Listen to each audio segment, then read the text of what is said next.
Hi, everybody.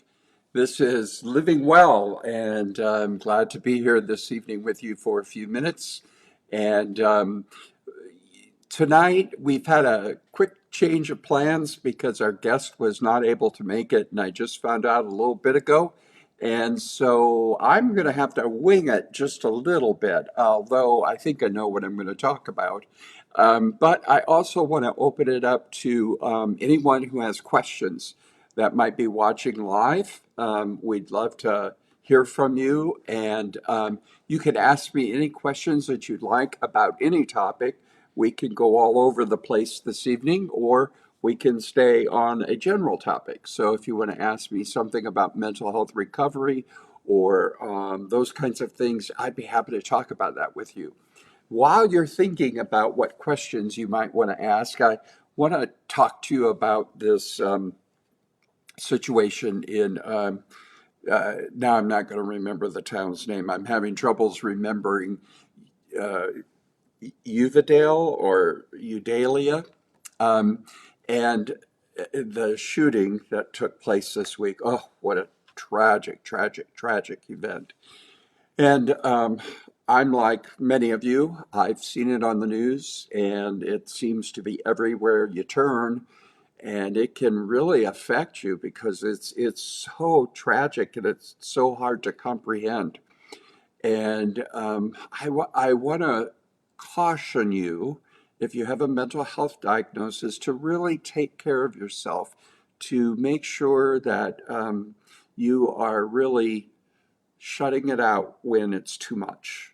And to not, if you have a mental health diagnosis, if you just uh, take in that constantly and are constantly in the trauma of that, it can mess with your brain chemistry, and it can affect your mental health status. So I want to encourage you, and even if you don't have a diagnosis, quite honestly, it's important.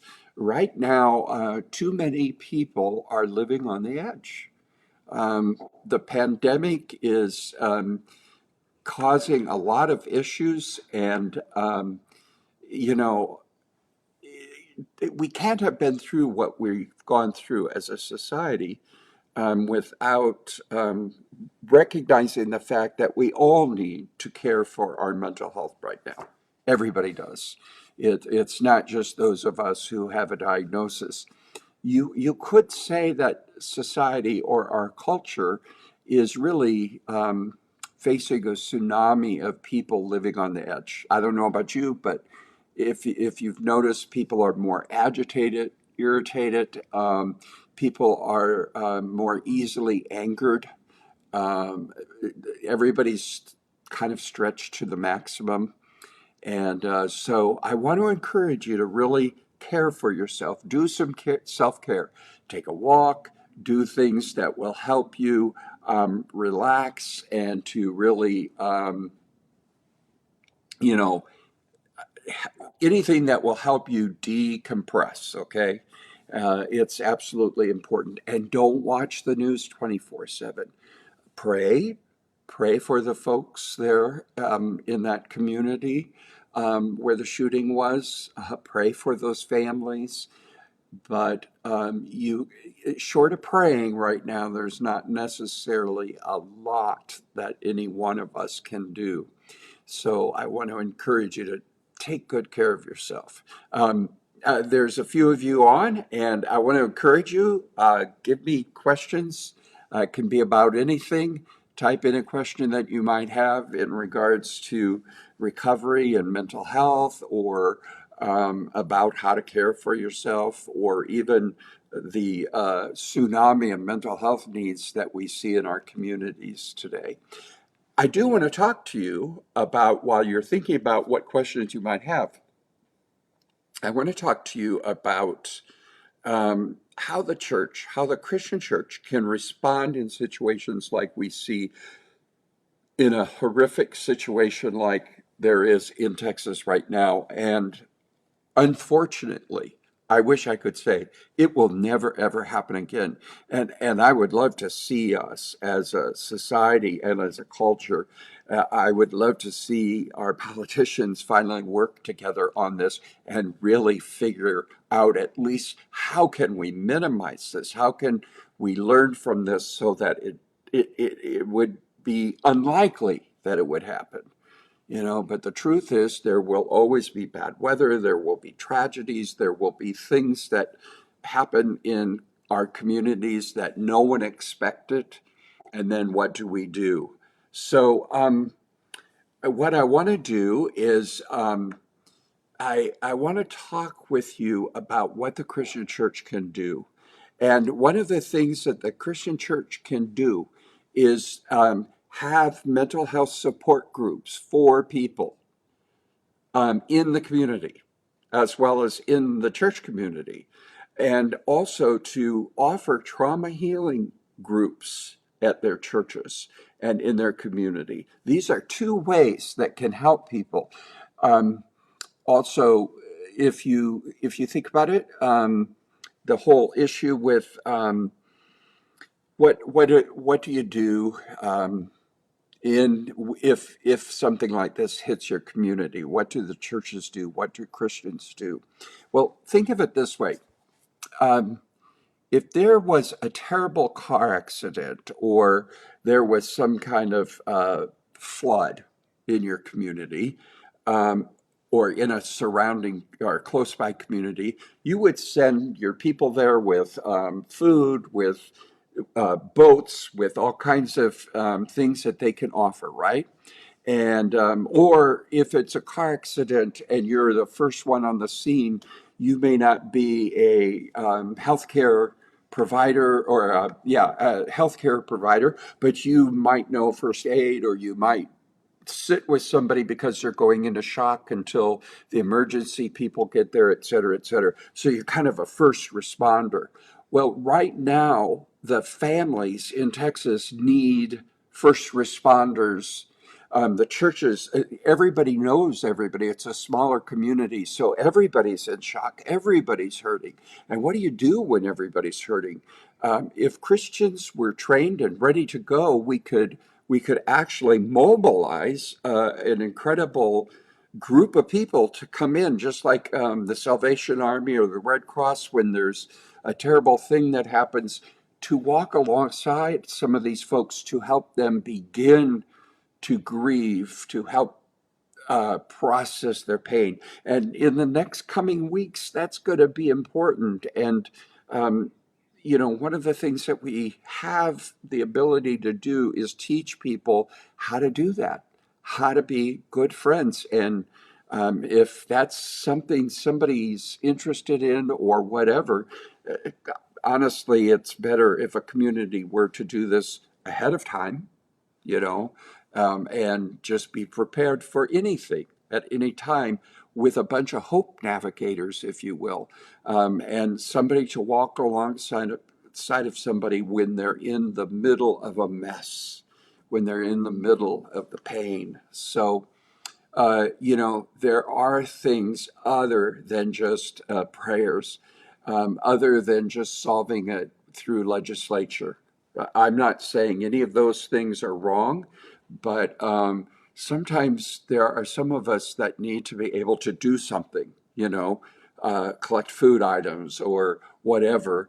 In the case of if it's a natural disaster, for instance. But in this case, it would be to literally be people of hope, to be hope, to walk in and be a friend, maybe not to the people that are hurt the deepest and most closely to the tragedy, but to the friends of the friends, so that they have an ear, so that they have some hope, if you will, techniques, or knowing the right questions to ask in order to help people process their pain. Sometimes when things happen that are bad in people's lives, Christians are notorious at doing what I call uh,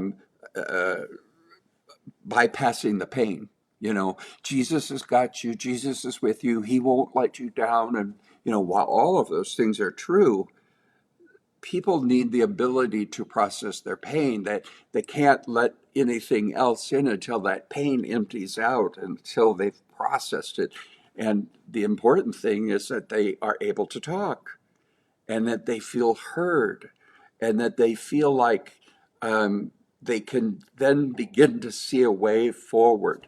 Yeah, Joel, you said it. You said it exactly. It is that whole idea of uh, toxic positivity, and we talk about that in our uh, we talk about that in our training for hope coaches, that toxic positivity is not what people need when they're going through a crisis. Not at all. Not at all. They need to know that they will, in fact, be able to talk about their pain, and that they will be heard, and that you're not trying to short circuit the trip to faith or to hope, and in the meantime you're just telling them stuff the pain, and if you don't process the pain then deals with you later. And so, yep, you got it, Joel. Okay, so do you have any questions? Donna's got a good question for us here, and I happen to know this person, but I'm glad you're asking a question. Um, what are some of the signs we need to watch for when someone's slipping through the cracks? That's a great question, because obviously this young man who did this shooting was slipping through the cracks. And, I have no idea, but obviously he had no hope. People don't do these sorts of things when they're filled with hope. He literally had to feel angry and hostile and mad and all these things that are many times how depression shows up for young men. I'm not saying that it was only that, not only that. I believe it was complex, probably, and compounded over years and years. And there's no simple answer to any of it. But people can fall through the cracks. And even if we all said, okay, it's all about mental health, everybody needs to get mental health, mentally healthy, everybody needs to go see a therapist, etc. Folks, there aren't enough therapists. There aren't enough doctors for everybody. That's why we are so bent with Fresh Hope at people with lived experiences helping one another. Peers can help peers, and the research shows that if somebody who's gone through a mental health issue themselves and are doing well helps somebody else, it's it's just as effective, if not more effective, than if they were seeing a therapist. It works, and it's evidence based. And the church has got to wake up. We got to wake up. We have a truckload of people that have made it through a lot of different things in life that can offer support to other people. And we do have a role to play in this mental health crisis that we're facing in this country. There simply are not enough professionals. There's not enough. Plus, even if you're seeing a professional between the date that you had the appointment and the next one, there's a lot of time in between, and a therapist can't hang with you and can't, you can't call them 24/7. They wouldn't be able to do that. And their ethics are such that they can't meet with you for coffee or whatever. And so it's so important to find peers who are going to positively influence you. Um, Joel says that he's hope coach, and he's loving it. So I'm glad, Joel, because you will be a great help to other people in understanding. What we do is we train people to use the best evidence-based clinical research of how hope works, and we implement into that how people process trauma.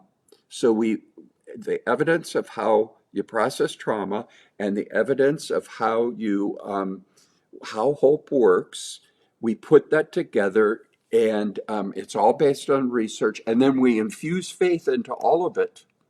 And hope coaches can simply be really good friends who have a little knowledge about how to help you process. And you know, I think we have to understand that in situations of emergency, in situations of absolute desperation, even if somebody was going to see a therapist or a doctor or get, unless they have to go to the hospital, they're going to have to wait for appointments. And some of us have to be there in order to help them to not, so to speak, emotionally bleed to death. And in situations like we're seeing in Texas and other situations that we've seen in the last weeks, the trauma, the absolute unfathomable trauma, we can, it isn't that we can make the trauma go away, but we can help people know how to begin to even take the next few steps forward in processing it. So, Joel, I'm glad you're taking that training. And Donna, did we hit on what are some of the signs we need to watch for if somebody's angry, if they're constantly having issues? Now, maybe some things need to change in our country because if people aren't willing to work with a professional, what do we do? What do we do if we know somebody's really angry or potentially showing signs of potential violence? Are they purchasing a lot of stuff? We have to. Part of what we have to do is be in each other's lives and family and friendships where we really are relating to each other, that we're giving each other safe places to hurt, to not be okay, to ask questions. One of the things that I've thought about several times this week is the fact that um, when someone is put into the hospital for a mental health issue, they will have always been asked one of two, or they'll always be asked two questions. One, are you suicidal? And two, are you homicidal? We don't talk about that much. But when people are headed into the hospital, if you're either one of those, you're going to be in the hospital. And unless you are, there is no other hospitalization in our system right now. And that's not probably good. It's really hard to find long-term mental health care for someone that's inpatient. Inpatient is just you're in, you're out. And interestingly enough, you don't have the same doctor in the hospital that you might have on the outside. So it really is a system that has to be addressed also because people do fall through the cracks. And because of that, there are some situations that could have possibly been avoided through the years. And so, while I think there's probably laws that we need to look at, there's also changes in the system for mental health care in our country. The other thing is, let's be honest, um, there was a crisis, a mental health crisis prior to the pandemic, but there is a tsunami of a problem now, and it's invisible until you see things like this. Look at all the stuff that's gone on in just the last weeks, and then on top of it, um, the suicide rates and what's going on for our children and our teenagers in this country, it all makes a difference. And it's difficult to watch, it's difficult to see. And so, anyway, we don't want people to fall through the cracks, and they can easily fall through the cracks. And even if you know somebody that maybe seems to be having an issue, maybe they don't want to get help, you just got to be their friend. You got to hang in there with them. So, anyway, any other questions that anybody might have tonight? Um, We were going to talk about marriage and mental health issues or relationships and mental health issues, which we'll do next week. And I can see that I'm losing a few of you. Any other questions? Anything else anybody wants to say or offer as a question? If not, I am sorry that this is a shorter version, but as I said, it was one of those deals where my guest could not make it at the last minute, and I understand. And so certainly next week, we'll be able to do that. I understand that the internet is freezing up, so that could be a problem for some too. And you're probably not seeing this, and it's not keeping, it's not going on and on and on for you, I suppose. The signal for the video ended. Yeah, no, I'm still going. I'm still talking, so I'm not sure what's going on. But the internet may be acting up a little bit. I don't think mine is. Maybe it is. Maybe it is. But anyway, again, we will be here again next week. We're going to talk about marriage and mental health issues. That really makes things much more complex because marriages with a mental health condition in the mix are 20 to 80% more likely to end in divorce than in when there isn't mental health stuff in the mix. And so some of us have been blessed with spouses who have been able to really work with us when we have a mental health diagnosis. So Donna and I might talk. I do have a guest scheduled, and she also will share with us a little bit about that. So, okay, well, listen, again, I'll go back to the first thing I said. Live well. Take care of yourself in spite of all this news and all of this tragedy. Pray. You know, prayers are good. Um, do what you can in your own little sphere of friends to encourage one another, to check in with one another, and really take some self-care to take good care of yourself. And I'm Brad Hoefs. I'll be looking forward to being with you again next week when we talk about living well when there is a mental health mix in a marriage. All right. God bless you. Take care, everybody. We'll see you next week, right? Next week on Thursday. God bless. Bye.